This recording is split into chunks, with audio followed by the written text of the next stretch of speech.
আসসালামু আলাইকুম, সবাইকে স্বাগত জানাচ্ছি বায়োমিস্ট্রি চ্যানেলে। আশা করি সবাই ভালো আছেন। আজকের ভিডিওতে জানাবো এনইউ ভার্সেস ডিসইউ, জাতীয় বিশ্ববিদ্যালয় নাকি সেন্ট্রাল ইউনিভার্সিটি।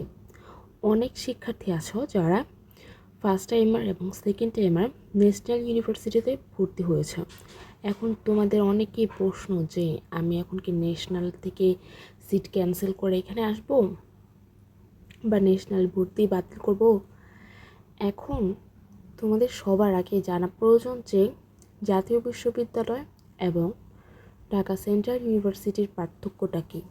ন্যাশনাল ইউনিভার্সিটি এবং ঢাকা সেন্ট্রাল ইউনিভার্সিটির পার্থক্যটা আগে জানা প্রয়োজন। ন্যাশনাল ইউনিভার্সিটি তোমার গ্রামের, তোমার এলাকার হতে পারে স্বনামধন্য কোনো কলেজ, যা জাতীয় বিশ্ববিদ্যালয়। জাতীয় বিশ্ববিদ্যালয় কতগুলো কলেজ পরিচালনা করে। আর ঢাকা সেন্ট্রাল ইউনিভার্সিটি বাংলাদেশের 57তম পাবলিক ইউনিভার্সিটি এবং ৫ম স্বায়ত্তশাসিত বিশ্ববিদ্যালয়। এখন তোমার গ্রামের কলেজ এবং পাবলিক ইউনিভার্সিটির সাথে কিভাবে তুলনা দাও। যদি তোমার ইচ্ছা থাকে যে একটি পাবলিক ইউনিভার্সিটিতে পড়বে, তাহলে অবশ্যই তুমি ঢাকা আসবে, পাবলিক ইউনিভার্সিটিতে পড়বে। আর যদি তোমার ইচ্ছা থাকে না আমি এলাকাতেই থাকবো, গ্রামেতেই থাকবো, ঢাকা যাওয়ার প্রয়োজন নেই, এখানে পড়ালেখা করে কিছু করব, ওটা তোমার ব্যাপার। এখন ঢাকা থাকলে কী ধরনের সুযোগ সুবিধা, গ্রামে থাকলে কী ধরনের সুযোগ সুবিধা, সেটা সবাই জানে।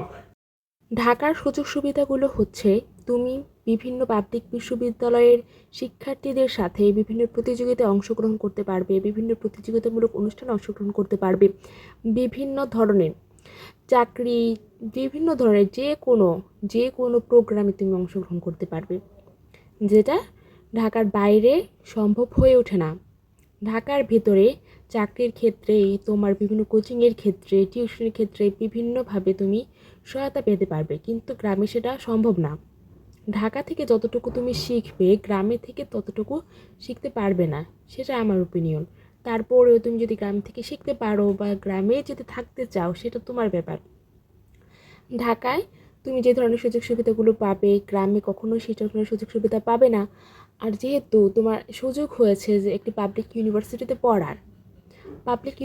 পড়ার সুযোগ হয়েছে বলে তুমি এই ভিডিওটা দেখছো, তাহলে তুমি পড়বে না কেন? ওটা তারপরেও যদি তুমি না পড়ো, সেটা তোমার ব্যাপার। এখন বলতে পারো যে ন্যাশনালে ওখানে আমি ভালো সাবজেক্ট পেয়েছিলাম, এখানে ওই সাবজেক্টটা পাইনি, ভালো সাবজেক্ট আসেনি, তাহলে আমি কি ন্যাশনালে পড়বো না? তোমার যদি মনে হয় যে ওই সাবজেক্টটা নিয়ে পড়ার ন্যাশনালে, তাহলে তুমি পড়তে পারো। এখানে কেউ তোমাকে জোর করবে না। সব কিছু বুঝে শুনে চিন্তা ভাবনা করে তারপর ঢাকায় আসো, তারপর ভর্তি হও। সবার জন্য শুভকামনা রইল। আসসালামু আলাইকুম।